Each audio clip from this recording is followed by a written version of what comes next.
That's great to see.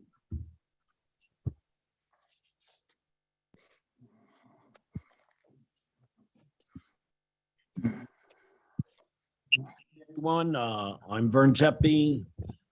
This is the Public Service Committee meeting for July, and it's now a little bit after 9. I call the meeting to order.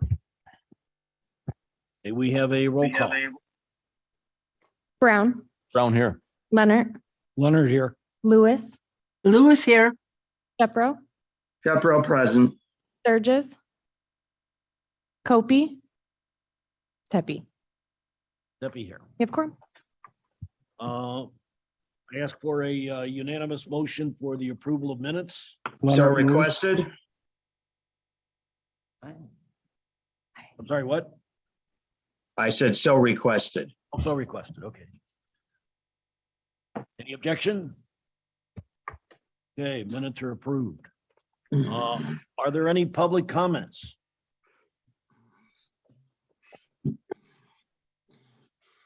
Let's see if we can create a record for Mr. Kenyon, perhaps. Okay. I expect the meeting this morning to be fairly brief, but yet we'll cover all the matters we need to. Next month, we will be having budget presentations by several of the departments. So I suggested everybody bring coffee. Maybe I'll bring donuts. Okay. Put it up. I'd like I ask to, unanimous consent for the chairman to bring donuts. okay. Put that in the minutes. We'll get that there. I know that Mr. Pollack needs to leave early, so I'd like to, without objection, move the county clerk's report to the next item. No objection. Okay. Good morning. Thank you, Mr. Chairman. I appreciate it. We're always last, so Enjoy it while you can. yeah. Real quick with the formalities, you have a copy of our report. Financials are in a good direction.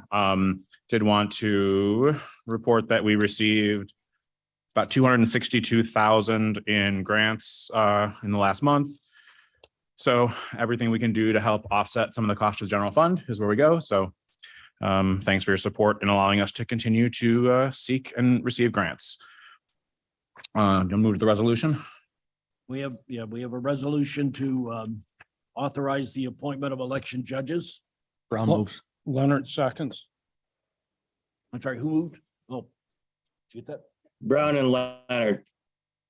All right, any discussion? Just a quick question, Shepro. Yes, Mr. Shepro. Brian, there is ongoing authority to add election judges right up through election day. Is that correct? Yes. Thank you. This approves a major list, but they have the option to, of course, add people as they need them. Okay. Shall we have a roll call? Brown, Brown, yes. Leonard, Leonard, yes. Lewis, Lewis, yes. Shepro, Shepro, yes. Pepe. That'd be yes. Passes. Okay. You can leave. Thank you. Hmm. Brian has an appointment, so. Finance Department, morning. Oh, I'm sorry, they're not here. Reports on file. Recorder's Office, the reports are on file. Any questions about them? Okay. Treasurer, Good morning. My report is on file, but I have a couple of things to add here. The second installment of the property taxes due September 1st. No issues at this point in collecting taxes. We've got 98.22% of the first installment in and collected, which is about in line with what we've done over the last 5 years if you kick out COVID. And overall, we're over 54% of total taxes collected. So we'll start seeing them come in again. In reference to your taxes, I think I've said this before, and I just play a small part in it. You know, Cook County's taxes are late again, and they promised to have them out by the end of the year. Obviously, that's a problem for the taxpayers, but also a problem for their 500 different municipal partners they're collecting taxes for. They don't get their taxes and they can't pay for those services. Here in King County, you know, you are blessed with the fact that we have a King County tax group that runs and meets on a regular basis to make sure that we are all working together to get that information out. That includes the Assessors Association, supervisors of assessor here to my left, the clerk's office, my office, and IT, because that is a very valuable part in getting those taxes out. And that's one of the issues Cook County has. And the last item I have is I'm currently and have been for the last couple of months working with the Illinois Treasurer's iCash program. There's money out there in King County's name that we're trying to collect. I've worked with the Treasurer's Office and our State's Attorney's Office, like to thank them, to make sure that when we grab this cash back, it's with clear ownership and there are no issues about it. Right now, we've got two different batches out there. One batch is for just under $100,000, $99,000 out there that the State's Attorney's Office has determined clear claims, meaning there are no other owners to it. So we're working to claim that and get it back to the county here. The two largest departments are the King County Circuit Clerk and the King County Recorder's Office. Will be the funds are in their names, the two largest, both numbers and values. My office has two claims for a total of $4. So I'm not even sure I can buy you donuts 6 months on that, Mr. Chair, but so we're working with that to collect those funds and to get them back to the county where they belong. The second batch is over 135,000, but presents some problems because they're potential second or third ownership claims on some of those monies, which might prove to be problematic in grabbing them, repatriating them with a clear claim. So, but we're working and we'll continue to get monies back to the county that is sitting with the state under our name. Question, Shepro. Yes, sir. Mr. Shepard. Mike, what is the basis for there being conflicting claims to this money? I mean, why is it that we think it's ours, but there's disputes? Mr. Shepard, right now I'm working with the first batch to get that through and sign it through and get it. I don't have direct knowledge myself what the second ownership claim would be. It's information I received from the Illinois Treasurer's Office and our State's Attorney's Office that they're potential second party claims. So I It's can't just- it's clearly out there. answer. Where is the money now? Is it in a bank account somewhere? Or? It's sitting with the state. Oh, okay. I believe it's the same program that if you had a check from a bank that you didn't know you had an account at and it's sitting out there and the bank has to turn it back to the state. Oh, the escheat fund. Okay, I got it. Yeah, and like the highest value I have now is the circuit clerk has a check for $4,995 from an insurance company. Why it didn't make it to the clerk, I don't know, but it's out there. And so, yeah, Mr. Shepherd, I can't directly answer that Yeah. question because I'm dealing with the first batch, the easy part. Very good. Thank you. All right, any other questions? All right, thank you. Mark, Supervisor of Assessments. Good morning, everyone. My report begins on page 29. As is usual, there are a few things to update from when I filed the report a week ago to what's happening today. Virgil Township, about halfway down on the list, has a final equalization factor of 1.0537. That's identical to its projected factor. And the final filing date for Virgil Township will be August 29th. Caneville Township has a final equalization factor of 1.0435. Again, that's the same as the projected factor. And also a final filing deadline projected of August 29th. 3 of our townships have already closed. We still have 6 townships that we have yet to publish, but we anticipate having those published very shortly. That's all I have before I talk about the memorandum that I also attached to my report. If there are any questions on this data. Seeing none, I'll proceed to the memorandum, which begins on page 31. This is something that was already emailed to all of you, but I wanted to present it here in case there were any questions. This is regarding the decennial analysis of our township populations, and you can see that analysis in graphic form on page 35 of the report. The shortest version I can make of this, and I'm not very good at making things in short versions, but I'll try my best. The short version is if a township has fewer than 1,000 persons as of a decennial census, it needs to be combined with another township to create a multi-township assessment district. These are extremely common throughout the state. We're one of the few counties that don't have one because all our townships have populations above 1,000 persons. Even though there is no need for any multi-township assessment districts by statute, I still have to create this report and file it with various organizations and entities. I note in passing that there is a process for creating voluntary multi-township assessment districts. And that does happen in some jurisdictions. It does not happen in Kane. Seeing as we do not have any assessor vacancies, that was actually the original reason here is you get a small population. You might not have qualified candidates to run for assessor in a specific jurisdiction because assessor is one of those offices that not anyone can run for. You need to have specific credentials to run for the office. Same with my own office where I have to have specific credentials and pass a rather rigorous state examination.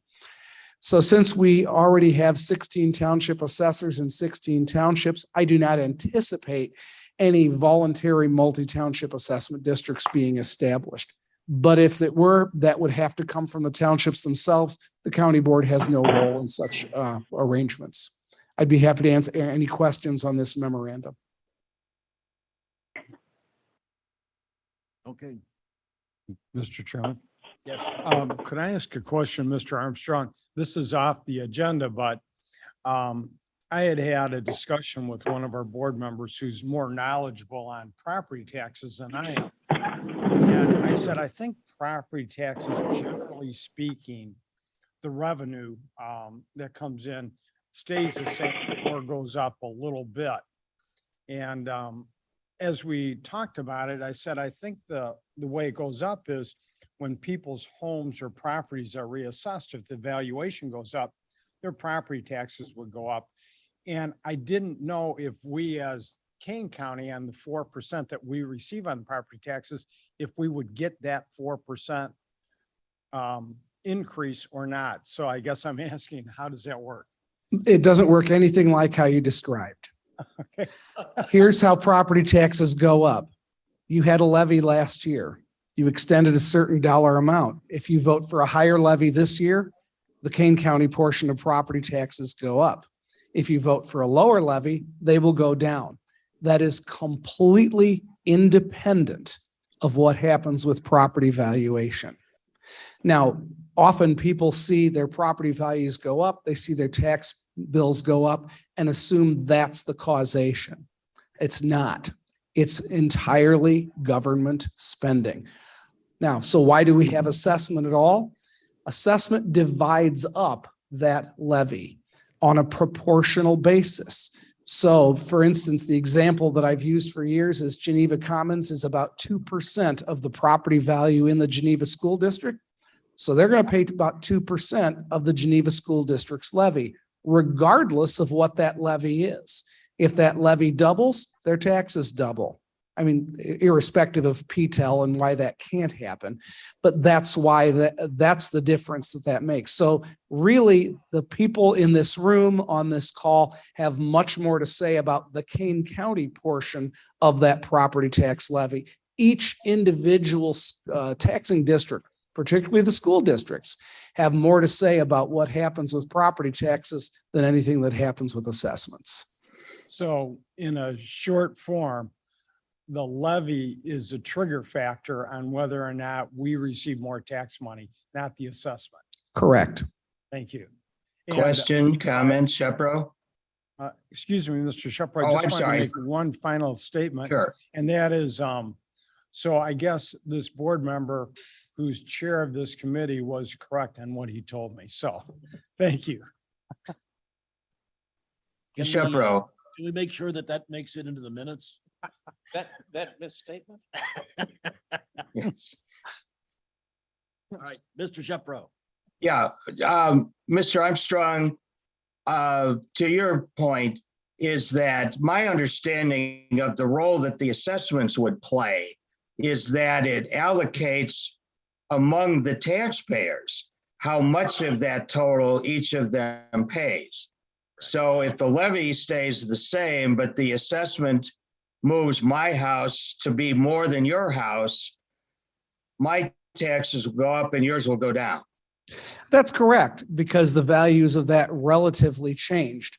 So if all assessments were cut in half, but all the levies stayed the same, the tax bills would stay the same as well. But if there's a change relative of one to the other, let's say, for instance, that I decide that properties on Army Trail Road in Wayne are underassessed by a factor of 3. So I triple all those values. And no, that's not the plan, by the way. And those are already certified. But, and nothing else does, then those would go up and everyone else's would go down. But it's a zero-sum game. I can't create new tax dollars by changing assessments. My other example was going to be is if half the property in the county burned down and the levy stayed the same, the remaining half would presumably double. That's correct. If half of the valuation did that, and it doesn't even have to be something as catastrophic as burned down. Yeah. The General Assembly passes every once in a while increases in exemptions of one type or another, or makes a different property type exempt. The General Assembly has increased the homestead exemption in Kane County starting in the 2023 payable 2024 year. Both the general and the senior would be moving to $8,000. Now, if you look at, say, the city of Aurora, which has territory in 4 counties, what that means is 3 of those are going to have an increase, but the 4th, the Kendall County portion, is not. That means, let's assume no other changes are made and Aurora keeps its levy flat. That means the folks in Kendall County got a tax increase by that action. There's a lot of Thank math you. involved. There is a lot of math involved, but when you have an assessment change like that, it ends up shifting more of the tax burden to commercial properties than to residential. Absolutely. I was just talking about what would happen to the, what we'll call the registered voters. But absolutely, any change that removes residential value means commercial properties are going to pay more. In other words, anyone not getting the targeted treatment, they pay more so other people can pay less. The government does not get less money because of exemptions or because of any of these other changes under the way our system is designed. Yes. Brown speaking. So Mark, clarification, I guess, this is interesting. Quite often you hear residents or property owners say, I'm going to put an addition on my house and I'm going to try to sneak it by without getting a permit, because if I get a permit, that's going to show the government that my property value is higher and I'll be taxed higher. That's not the case then, is what I'm hearing you say? Well, if you're increasing the value of the property, you certainly would have a higher value that you would pay tax on. So that would change the balance of that regardless of what happens with levies in this room.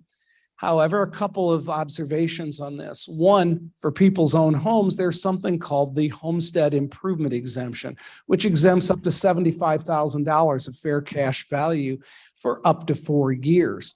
So for instance, let's say Mike Kenyon decides he wants to add a sunroom onto his house. So he's nodding, so apparently he's contemplating this. So he adds a sunroom on his house and he finishes it up in November. It's at the end of the year. So it first goes on the assessments in the 2023 payable 2024 year. But immediately, he doesn't even have to apply for it.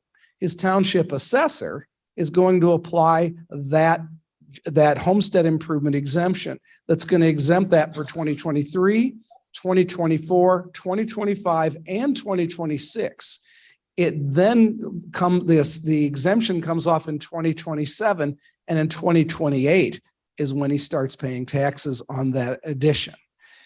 The other observation I would make is many real estate contracts right now, if you have an unapproved addition on it, you can get into serious trouble trying to sell your house afterwards.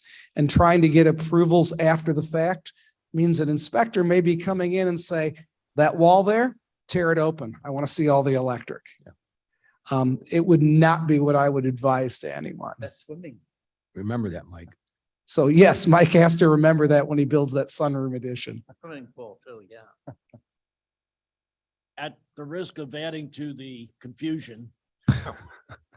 Okay, I'd also like to add the observation that about 12 years ago, the property tax levy for King County was frozen. And for several years, that levy remained at the same dollar amount. Okay. At the end of a few years, it was adjusted and it said that any new construction would be added to that. So if you look back upon some of the things that I've seen, it'll show that for a few years, the tax levy was flat about 10 or 12 years ago, but then you see it going up a little bit. And that is because of the taxes on new construction that was added. Okay.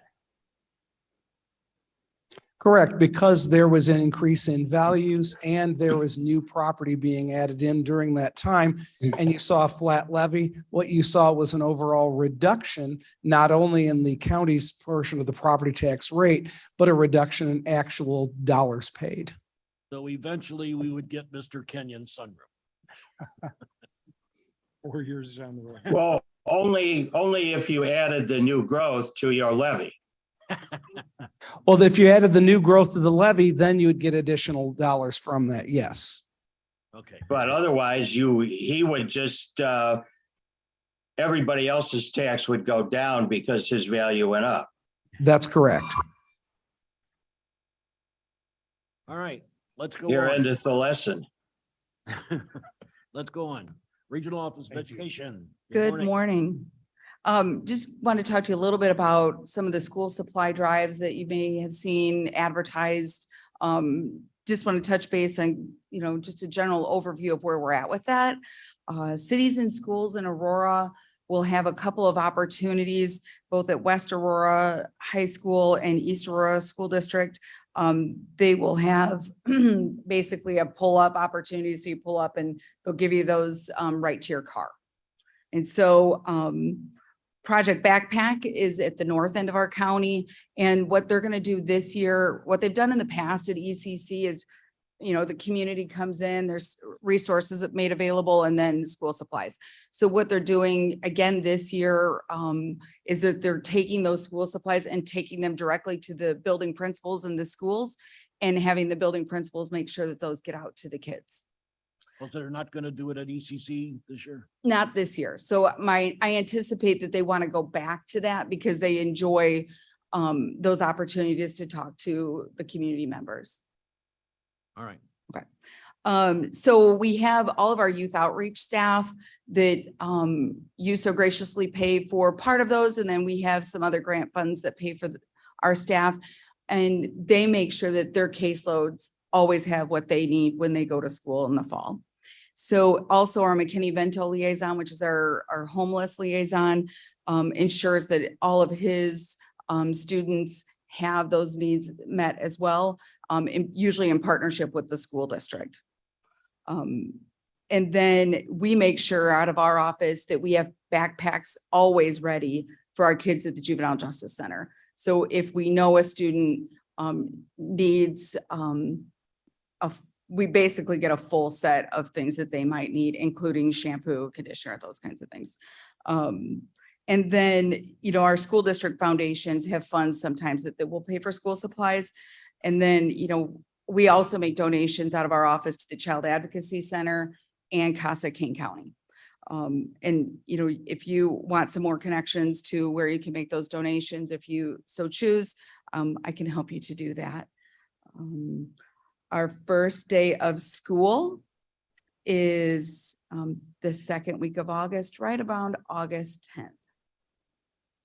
And so back to the school supplies, just one note, there are many times kids need school supplies mid-year. And so, you know, it is always just at the beginning of the year. It's kind of like the food pantries get really full right around the holidays, but people need food all year round. Same with our children. So I try to make sure that we connect with some of the agencies to make sure that they've got what they need mid-year, especially with the Child Advocacy Center, because kids are removed at any time from the home and can't always go back. That's my report. All the construction projects are done. No. No. Question, Shepro? Mr. Shepro. Yeah, how is the current count of homeless students that you are aware of? And has that changed in any material sense in the past, during the past year? So it did go up from last year to this year. I think we had about 1,700 kids identified as McKinney-Vento homeless under the federal definition. And so we did see an incline. I don't have those numbers, but I'd be happy to get those. But I know that from last year to from the year prior to last year, there was an increase. Do you have any sense of the reason for that, or? I think that there's a lot of families doubling up because maybe housing, affordable housing isn't available, and under the federal definition, doubling up with another family is considered homeless. So I would say that's probably one component. Thank you. Mr. Brown. Brown speaking. I got a question and comment, maybe, I'm not sure. And I was going to bring it up under the clerk's report, but I know he was in a big hurry to leave.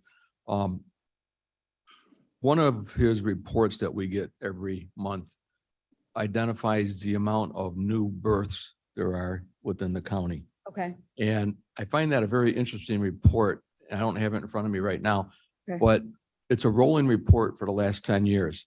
And every year, every month for the last 10 years, there's less people born in Kane County than the year in that month prior, with the exception of 1 month, I believe, of last year.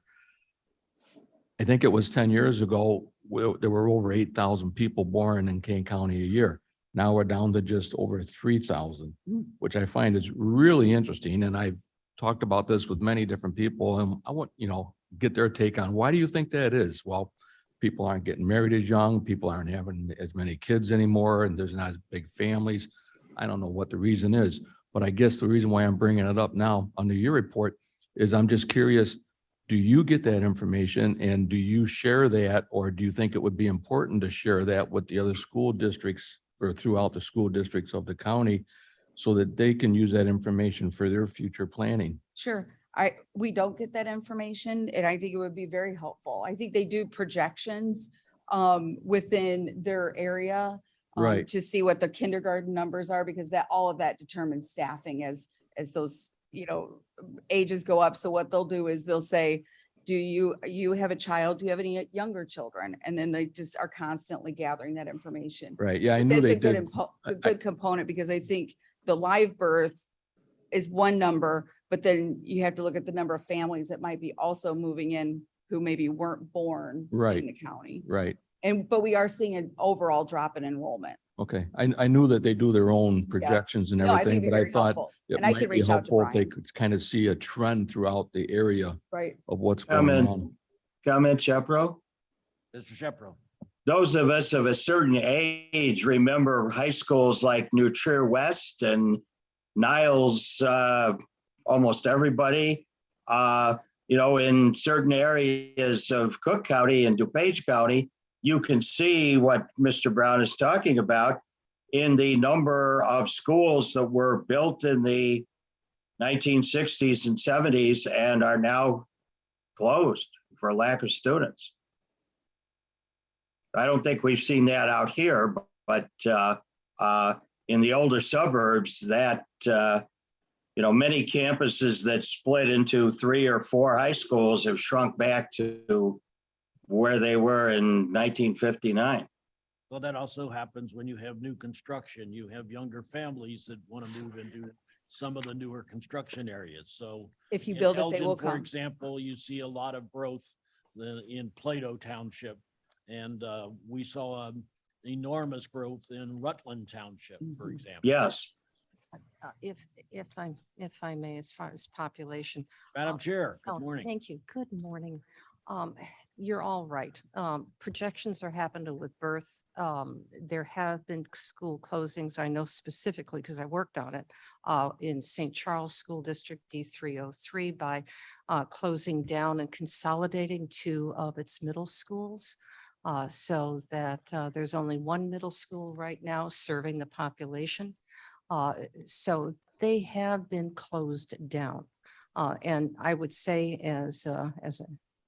knowing why people are not having as many children, primarily Caucasian and African-American populations.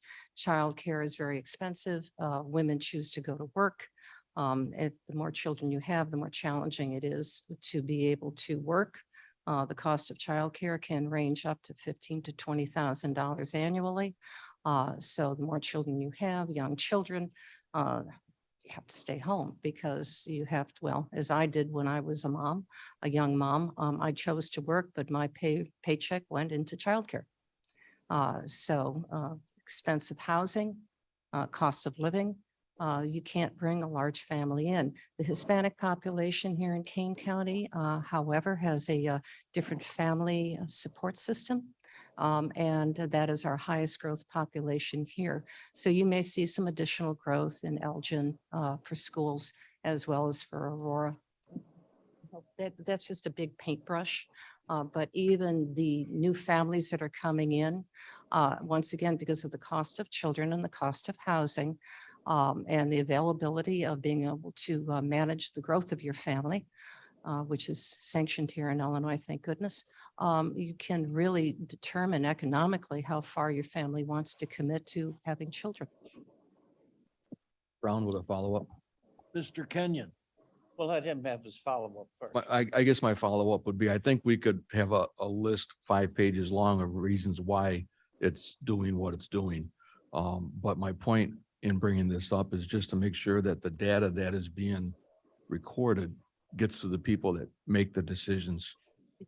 Yeah, I know the school districts do their own surveys Right. and keep track of their own areas because they are extremely concerned about when they have to build new school buildings. And That salary is takes a probably one of couple the years. biggest expenses a school district incurs. So they're pretty cautious about Yes, those they are. kindergarten numbers And receivables from the state mhm, per child. for EBF. Hey, any more questions? Mr. Kenyon? I have a about teacher shortage. Oh, yeah. I hear like the Central School District has a shortage of 4th grade teachers Mhm. because they train them and somebody else hires them away. Yeah, our organization of regional superintendents has for the last 5 years done a teacher shortage survey to see what the trends are with the teacher shortage, and it's very concerning. So, yeah, to find staff is another factor, the reason why they always are looking at numbers. Problems all over. Opportunities to handle Sure, challenges. opportunity. There you go. Next is the Veterans Assistance Commission. Jake and his family left early this morning. They're on their way to visit Mickey Mouse. His report here is on file. He's assured me there's no key changes associated with it or key things to talk about, so nothing there. Okay. Any other business? Mr. Chairman, request unanimous consent to place all remaining reports on file. Any objection? So done. Somebody want to make a motion in honor of Mr. Kenyon? Leonard moves to adjourn. I'd like to make a On a comment. second. It's part of the quick meeting.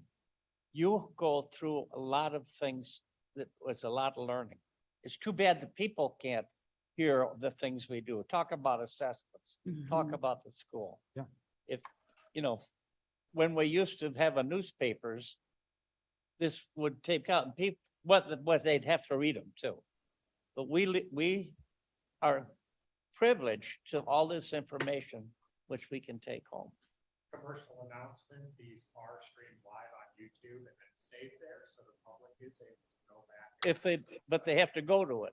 So communicate out that if they weren't available. Yeah, they should. Yeah. Hey, Louis, And the, permission? You have a lot of good information this morning. And there'll be a quiz shortly. Oh, my gosh. Hey, Vern, Louis, permission to speak? Good morning. Good morning. How are you? Hey, thinking about what Mr. Kenyon said, maybe we could get our Connects group to on week, like maybe just highlight, hey, this committee had a great report on the assessment. Go to our YouTube channel to view it. And maybe we could get some people to actually, go to these things and look at them, because there is, like that one on assessment, people should really listen to. I learned a whole lot. So, just a thought. I think that's a great thought. I mean, there's a lot of good information on that Connects report, and just to put out there that all these meetings are on YouTube and you can go view them at any time, I think is a good reminder. Yeah, to the and public. here's the highlights, or whatever. Yeah, if you guys don't care, I'll run it by that group and see if they want to do that. When I get upstairs, I'll talk to Julie about it. Okay. Maybe we can pull out and put a little transcript. Perfect. And just to highlight on what it is, and for Yeah. more information, go to. Mr. Chairman, Bates, please. Oh, Ms. boy. Bates? Bates, please. That was such an interesting conversation about assessments and rather detailed and complicated. Is there a way that we could get a summary of what they said, what Mark said? Perhaps A Mr. little Armstrong cheat- could little do a, cheat sheet? perhaps sheet on Mr. that? Armstrong could do a Q&A on some of the points that were raised. That would not be a summary. No. Well, it could be I'd like the, a synopsis. it could be the basis for his That's next what's book. involved. As Blair said, go back to YouTube and you're going to review it over and over again. Ms. Bates, I'd be happy to spend any time you want and share my knowledge and experience with you. So not a problem. Okay, Likewise. I guess that was a no, by the way. No, I- I think we were talking about putting things on YouTube, but creating something about tax valuations and how it's distributed is not a simple subject. You can gloss over it, but it's not simple and it's very, very confusing. All right, this is the most discussion I've ever heard about a motion to adjourn. Can we have a vote, please? Aye. Aye. Thank you all. Have a In good the night. House of Commons, they call it an adjournment debate. Really. Thank you for a good meeting. Have a